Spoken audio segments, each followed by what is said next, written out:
அஸ்ஸலாமு அலைக்கும் வரஹ்மத்துல்லாஹி வபரகாத்துஹு. நம்மளுடைய தூதர் முஹம்மது நபி ஸல்லல்லாஹு அலைஹி வஸல்லம் அவர்களுடைய வாழ்க்கையில் தினமும் ஓதிய ஒரு துவாவை பற்றி நாம் பார்ப்போம். அல்லாஹும்ம இன்னி அஊது பிக மினல் அஜ்ஸி வல் கஸலி வல் ஜுப்னி வல் ஹரமி வல் புஹ்லி வஅஊது பிக மின் அஸாபில் கப்ரி வஅஊது பிக மின் ஃபித்னத்தில் மஹ்யா வல் மமாத்தி.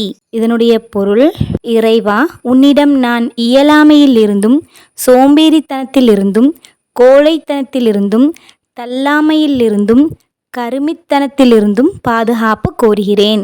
மன்னரையின் வேதனையிலிருந்தும் பாதுகாப்பு கோருகிறேன். வாழ்வின் சோதனையிலிருந்தும் மரணத்தின் சோதனையிலிருந்தும் பாதுகாப்பு கோருகிறேன். இந்த துஆவை நம்மளுடைய வாழ்க்கையில் ஒவ்வொரு நாளும் தொழுகைக்கு பிறகும் நாம் ஓதுவோம். அல்லாஹ் நம் அனைவருடைய பாவத்தையும் மன்னிப்பானாக. ஆமீன். அஸ்ஸலாமு அலைக்கும் வரஹ்மத்துல்லாஹி வபரகாத்துஹு.